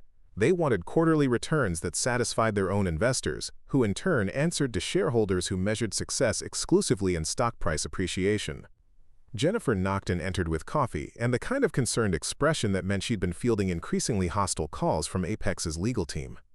"They've moved the meeting up to 8 a.m., Jennifer reported, and Marcus Webb is bringing 3 additional partners. This isn't going to be a discussion, it's going to be a corporate tribunal." Victoria accepted the coffee, her hands steady despite the magnitude of what she was facing. "What's the latest on our other investors?" Mixed reactions. Grandview's success has attracted interest from 2 sustainable development funds, but they're not large enough to replace Apex's capital. The Community Banking Consortium is intrigued but wants to see how tomorrow's meeting goes before making any commitments. So if Apex pulls out, we're looking at potential bankruptcy, unless we restructure according to their demands. Terminate the community partnerships, return to traditional acquisition models, and Jennifer hesitated. And fire Richard. They've made it clear that his continued employment is non-negotiable.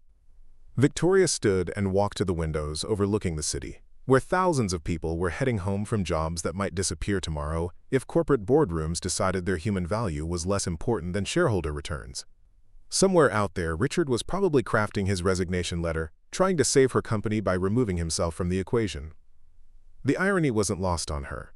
6 months ago, she would have made exactly the calculation Richard was making: sacrifice the individual to preserve the institution, prioritize business survival over personal loyalty, choose the path that protected the largest number of stakeholders even if it felt morally compromising.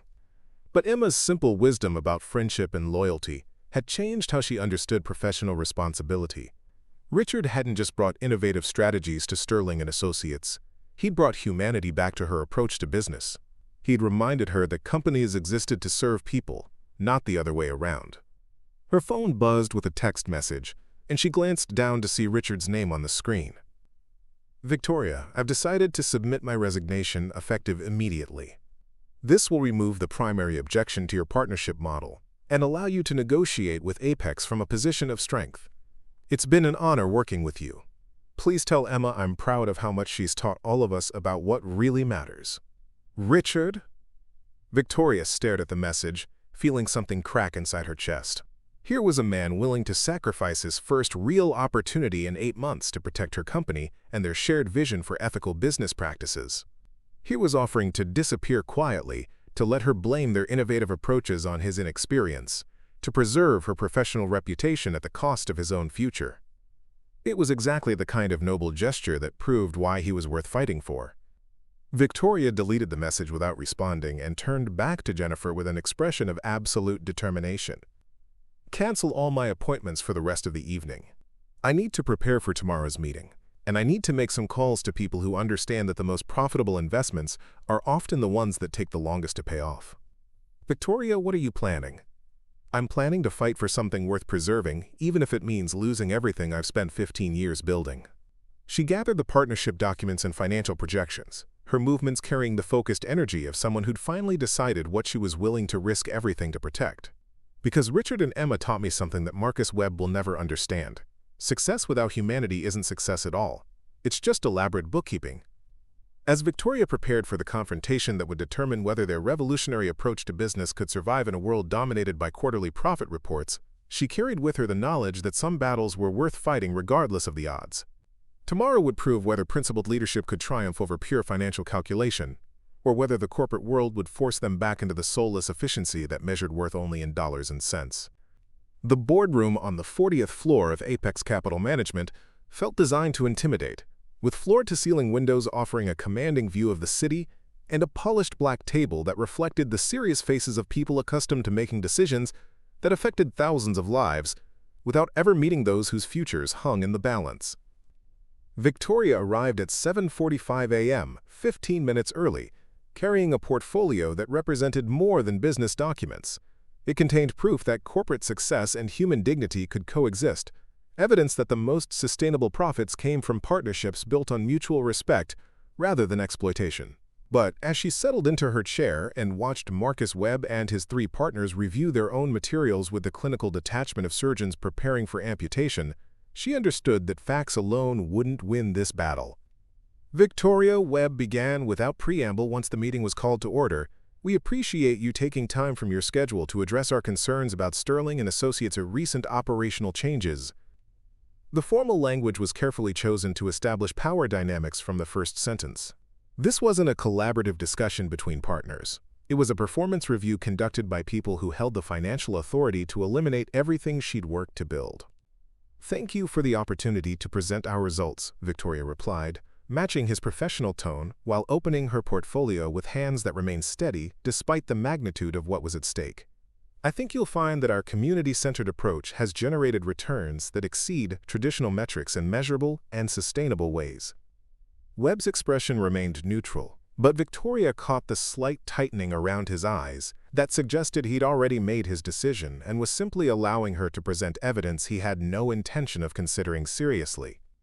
"Before we review your financial projections," said Patricia Hernandez, one of the partners Victoria didn't recognize, "we'd like to address the personnel decisions that have prompted this review. Specifically, your decision to hire Richard Montes for a newly created position despite his complete lack of relevant experience in financial services." Victoria had anticipated this attack and prepared accordingly. "Mr. Montes has generated 4 successful partnerships in 8 weeks, with client satisfaction scores averaging 96% and community impact assessments that have attracted 3 new investors specifically interested in our model." "Mr. Montes is a creative director with a background in advertising," Webb interjected. "His hire represents a fundamental misunderstanding of fiduciary responsibility and risk management principles." "His hire represents an understanding that business success requires more than financial analysis. It requires the ability to build relationships based on trust, respect, and shared values." Victoria pulled out the Grandview Hotel's documentation, her voice gaining strength as she moved into territory where the evidence was undeniable. "Thomas Grandview rejected our initial acquisition offer because he felt we saw his business as assets to be optimized rather than communities to be served. Mr. Montes's approach resulted in a partnership that preserved family ownership while providing the capital investment they needed. At profit margins 12% below industry standards," Hernandez noted, consulting her tablet with the efficiency of someone accustomed to reducing human complexity to numerical comparisons. "At profit margins that ensure long-term sustainability and community loyalty," Victoria countered. "Grandview's customer retention rate is 40% higher than chain hotels. Their employee turnover is 60% lower, and their community integration generates economic benefits that extend far beyond their direct operations." Webb looked up from his own documents, his expression carrying the patient condescension of someone explaining basic concepts to a slow student. "Victoria, we understand your enthusiasm for social impact initiatives, but our obligation is to our investors, not to experimental community development projects. The numbers simply don't support the risks you're taking." "What numbers?" Victoria stood and walked to the presentation screen, connecting her laptop with movements that carried the focused energy of someone who'd spent 3 sleepless nights preparing for exactly this moment. "Let me show you what Richard's approach has actually accomplished." The first slide displayed client satisfaction scores that dwarfed industry averages. The second showed retention rates that eliminated the costly cycle of constant client acquisition. The third demonstrated community economic impact that created markets for future expansion rather than exhausting existing ones. "Traditional private equity focuses on short-term extraction," Victoria continued, her voice carrying an authority that had been building throughout her presentation. "Our model creates long-term value by treating acquisition targets as partners rather than resources to be exploited." "Your model prioritizes sentiment over profit," Webb replied dismissively. "You're running a social service organization disguised as an investment firm." "I'm running an investment firm that understands the difference between sustainable growth and parasitic extraction." Victoria clicked to her final slide, which displayed investor inquiries they'd received since implementing their community-centered approach. "We've attracted more genuine partnership interest in 2 months than our previous model generated in 2 years. Interest from small-scale social investors," Hernandez observed, "not the institutional capital required for serious growth. Interest from investors who understand that the most profitable long-term strategy is to build businesses that serve communities rather than exploit them." Victoria closed her laptop and returned to her seat, meeting Webb's gaze directly. "I know you didn't call this meeting to be convinced by evidence. You called it to demand that I return to traditional acquisition methods and terminate Richard Montes." The silence that followed felt charged with the weight of competing philosophies about business, profit, and corporate responsibility. Webb exchanged glances with his partners, The kind of wordless communication that happened between people who'd made these kinds of decisions hundreds of times before. Your assessment is correct, Webb said finally. Apex Capital cannot continue supporting investment strategies that prioritize social impact over financial returns. We're prepared to continue our partnership with Sterling & Associates under the following conditions: immediate termination of all community partnership arrangements, return to traditional acquisition models, and elimination of personnel positions that lack relevant financial credentials. Victoria felt the moment crystallize around her like glass, sharp and clear and irreversible. This was the choice Emma had unknowingly prepared her for during their first conversation in the lobby. The decision between safety and meaning, between protecting what she'd built and fighting for what it could become. "I understand your position," Victoria said, her voice carrying a calm that surprised even her, "and I reject it completely." The pronouncement landed like a physical force in the corporate boardroom. Webb's carefully controlled expression shifted to something resembling shock, while his partners looked at each other with the bewilderment of people unaccustomed to being defied by those dependent on their financial support. "Victoria," Webb's voice carried a warning edge, "you're risking everything you've spent 15 years building for an employment experiment that's fundamentally incompatible with serious business practice."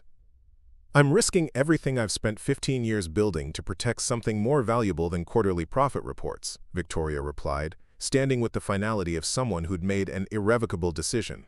Richard Montes didn't just bring new strategies to Sterling & Associates. He brought back the humanity I'd forgotten was essential to sustainable success.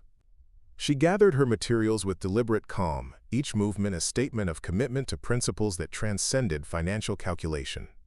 "I'll have our legal team review the partnership dissolution procedures. Effective immediately, Sterling & Associates will seek alternative funding sources that align with our values rather than compromise them." As Victoria prepared to leave the boardroom that represented everything her old self had worked to achieve, she carried with her the knowledge that some battles were worth fighting, regardless of the odds. The war for the soul of her company was just beginning, but she was finally fighting on the right side. Victoria's phone was buzzing with emergency calls before she'd even reached the elevator bank outside Apex Capital's offices. Jennifer's voice carried barely controlled panic when she finally answered. "Victoria, Marcus Webb's assistant just called.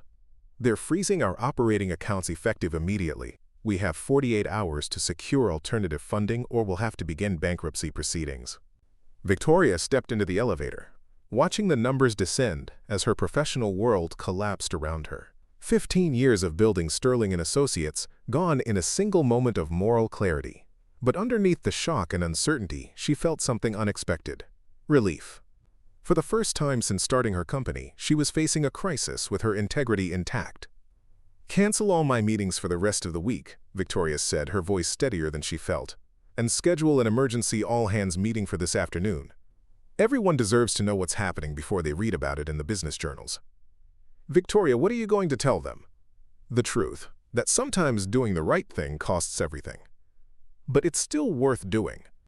By the time Victoria reached Sterling & Associates, news of her confrontation with Apex had spread through the financial district with the speed that scandal always traveled in corporate circles. The elevator ride to her office felt longer than usual, weighted with the knowledge that she might be taking it for the last time. But when the doors opened, she was greeted by something she hadn't expected: Richard Montes, sitting in the reception area with Emma beside him, both of them wearing expressions of quiet determination. "I got your message about the emergency meeting," Richard said, standing as she approached. "I wanted to be here." "Richard, you don't understand. We're probably going to lose everything. The company, the partnerships, all of it." "I understand perfectly," he replied, his voice carrying the same calm certainty that had characterized their first conversation about Grandview hotels. "That's exactly why I needed to be here." Emma looked up at Victoria with the serious expression she wore for important moments. "Papa told me about the mean money people. Are you sad that you have to start over?" The question, delivered with a child's directness, cut straight to the heart of Victoria's emotional turmoil. "I am sad about some things, sweetheart, but I'm also proud that we didn't give up on what we believe in."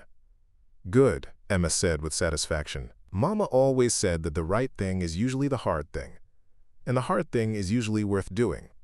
As they walked toward Victoria's office, Richard explained what had transpired during the morning he'd spent watching the business news and fielding calls from confused colleagues. Thomas Grandview called an hour ago, Richard said. He heard about the Apex situation through industry contacts. He wants to discuss something with you, but he wouldn't give me details. Victoria's assistant Jennifer met them at the office door, her expression mixing concern with barely controlled excitement. There's been a development. I've been fielding calls all morning from potential investors, community organizations, and 3 different business journals wanting to interview you about, quote, principled leadership in corporate finance. What kind of calls? The Millbrook Community Development Foundation wants to discuss partnership opportunities. 2 sustainable investment firms are asking about immediate capital injection possibilities. And Jennifer paused, consulting her notes with the expression of someone delivering news too good to believe. The Grandview family has requested an emergency meeting to discuss what they're calling a proposal that could change everything. Before Victoria could respond, her office phone rang with the distinctive tone that indicated a call from the main reception desk. Miss Sterling, the receptionist's voice carried barely contained excitement, Thomas Grandview is here with several other people. They say they have a time-sensitive proposal to discuss with you. Victoria exchanged glances with Richard, both of them recognizing that their carefully planned crisis management was about to be overtaken by developments neither of them had anticipated. 5 minutes later, Victoria's office had been transformed into an impromptu conference room filled with faces she recognized from partnership negotiations. Thomas Grandview, the Harborview Marina family, representatives from 2 other community businesses Richard had successfully partnered with, and 3 people she didn't recognize but who carried themselves with the quiet authority of serious money. Victoria, Thomas began without preamble, we heard about your situation with Apex Capital. What they're demanding isn't just an attack on your company. It's an attack on everything we've built together over the past few months.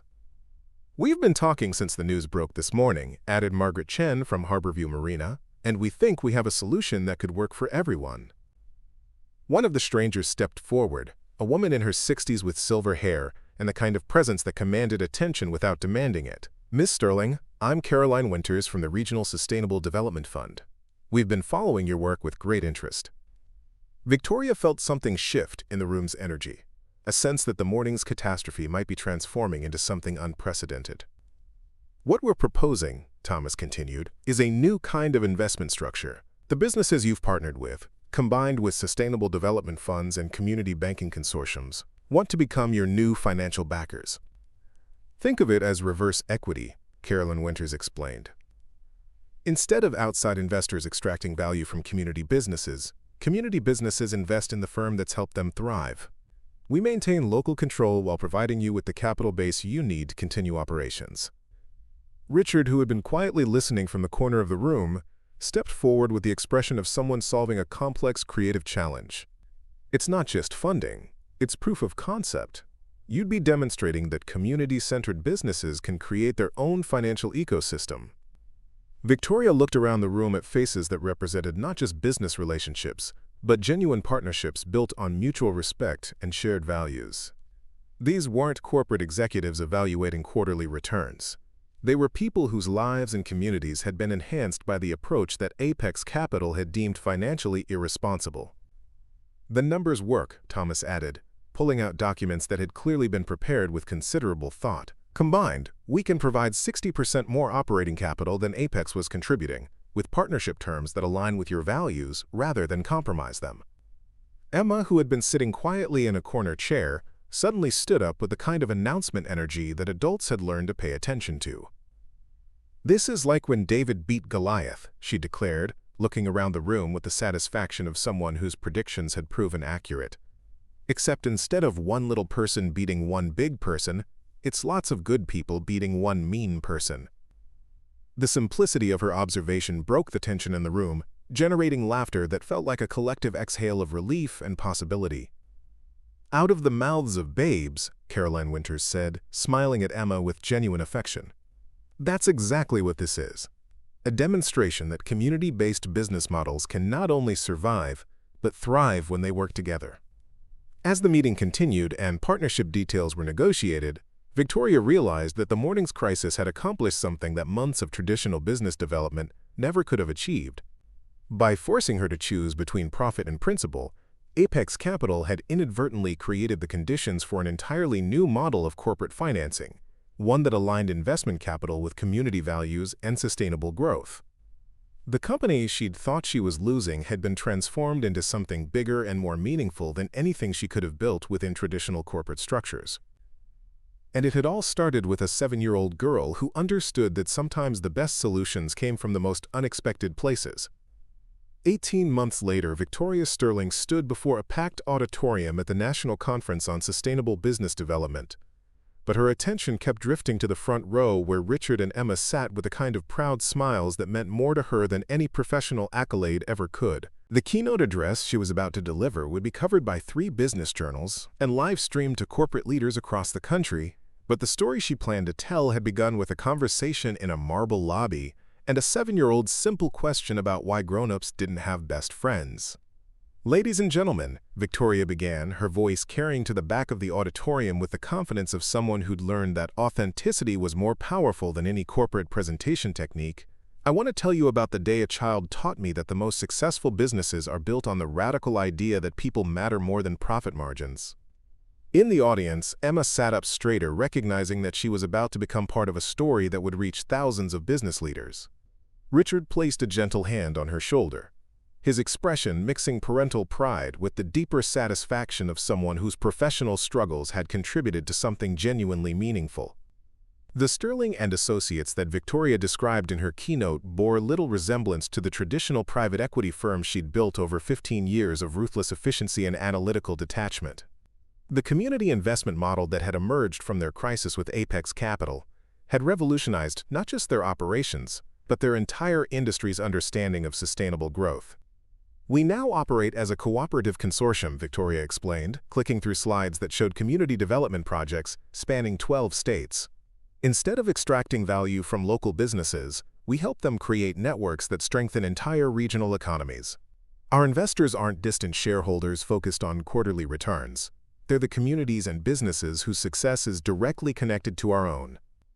The Grandview Hotels had become the flagship example of their model's success. Under the community partnership structure, the family-owned chain had expanded to 18 locations while maintaining the personal touches and local integration that made each property special. More importantly, they'd become a training ground for other hospitality businesses wanting to learn community-centered development practices. "The financial results speak for themselves," Victoria continued, displaying metrics that had convinced even skeptical corporate leaders. "Community-invested businesses show 40% higher employee retention, 35% better customer loyalty, and 28% more sustainable profit growth than traditionally structured competitors." But the numbers, impressive as they were, told only part of the story. The real transformation was visible in the relationships that had developed between Sterling and Associates and the communities they served. Richard's role had evolved from Director of Strategic Communications to Chief Community Partnership Officer, a position that required him to travel extensively, but always with the understanding that family obligations took precedence over business demands. Emma, now 9 years old, and possessed of even more sophisticated insights into adult behavior, had become something of a mascot for the community development conferences that had sprouted around their model. Her observations about business relationships, delivered with the casual wisdom that continued to astound corporate leaders, were frequently quoted in Harvard Business Review articles about authentic leadership and stakeholder engagement. "The most important lesson we've learned," Victoria told the conference audience, "is that sustainable success requires us to measure value in human terms, not just financial ones. When we started asking how our partnerships affected families, neighborhoods, and local economies, we discovered that doing good and doing well weren't competing priorities. They were complementary strategies." After her presentation, Victoria found Richard and Emma in the hotel lobby, engaged in one of their regular debates about whether the conference buffet constituted adequate dinner or if they needed to find a restaurant that served real food. The familiar scene, father and daughter negotiating the practical details of their shared life, never failed to remind Victoria of how much her own understanding of success had evolved. "How did it feel to be famous?" Emma asked as they settled into a corner booth at the hotel restaurant, her question delivered with the mock seriousness she'd developed for teasing adults about their professional achievements. It felt like telling a story that a lot of people needed to hear," Victoria replied. "But the best part was knowing that you and your papa were in the audience, because this whole story started with you teaching me what friendship really means." Emma considered this with a thoughtfulness she brought to all important matters. I think the story really started when Papa needed a job, and I saw you sitting in that lobby looking lonely. Everything else was just grown-ups figuring out what kids already know. What do kids already know that grown-ups have to learn? That the people who take care of you are more important than the people who pay you. That helping someone else get what they need usually helps you get what you need too. And that the best jobs are the ones where you get to work with your friends. Richard laughed, the sound carrying the deep contentment of someone whose personal and professional lives had finally aligned. She's been developing these theories for months. I think she's planning to write a business book called Everything Important I Learned in First Grade. I'm in second grade now, Papa, Emma corrected with exaggerated patience. And my book is going to be called Why Grown-Ups Make Everything Too Complicated. As they shared dinner in the hotel restaurant, surrounded by conference attendees who recognized Victoria but were too polite to interrupt their family time, the conversation moved through the comfortable rhythms that had developed over 18 months of dinners, weekend adventures, and the kind of ordinary moments that built extraordinary relationships. Victoria's apartment, no longer too large or too quiet since Richard and Emma had become regular dinner guests, had been transformed from a showcase of professional achievement into something that actually felt like home. Emma's artwork covered the refrigerator, Richard's cooking had introduced flavors and traditions that made the kitchen feel alive, and Sunday mornings had become collaborative affairs involving pancakes, crossword puzzles, and the kind of easy laughter that created memories worth preserving. "Are you going to keep traveling for work, Papa?" Emma asked as they shared dessert, her question carrying the mild concern of someone whose early childhood had been shaped by economic uncertainty and adult stress. "Some travel, but never more than a few days at a time," Richard assured her. "And Victoria's been talking about restructuring our operations so that most partnership development can happen regionally. The goal is to build something sustainable that doesn't require anyone to sacrifice their family life for their career." Victoria nodded, thinking about the proposals she'd been reviewing for decentralized community development offices that would allow their team to serve clients without constant travel. "The whole point of our model is that business should enhance people's lives, not dominate them. That applies to our employees as much as our community partners." As they prepared to leave the restaurant, Emma made one of her characteristic observations that managed to capture complex truths in simple language. "I like that your job lets you help other people have good jobs too," she told Victoria. "It's like when you help one person, it helps lots of people, and then they can help other people, and pretty soon everyone's helping everyone." Walking back through the hotel lobby where their story had begun in a different building 18 months earlier, Victoria realized that Emma had articulated something that business schools spent semesters trying to teach. That sustainable success was fundamentally about creating positive ripple effects that strengthened entire systems rather than extracting maximum value from individual transactions. The community investment model they'd pioneered was now being studied at universities, replicated by other firms, and supported by policy initiatives at the state level. But its real success wasn't measured in academic papers or industry recognition. It was visible in the thousands of families whose lives had been improved by businesses that treated them as partners rather than resources to be optimized. As they said goodnight in the hotel elevator, Emma asked one final question that had become her traditional end to important days. "Was today a good day, Ms. Victoria?" Victoria looked at this remarkable child who'd changed everything by seeing possibilities where adults saw only obstacles, who'd taught her that the most important business decisions were ultimately about relationships and values rather than strategies and metrics. "Today was a very good day, sweetheart. Because I got to tell a room full of people about the wisest business consultant I've ever met, and she was sitting right in the front row." Emma beamed with the satisfaction of someone whose predictions about grown-ups had proven accurate once again. "I told Papa you'd figure out how to make your job about helping people instead of just making money. Sometimes the grown-ups just need a little more time to understand what kids already know." As the elevator carried them to their rooms, Victoria carried with her the deep satisfaction of a life that finally made sense, professionally successful, personally meaningful, and built on the radical foundation that Emma had helped her discover.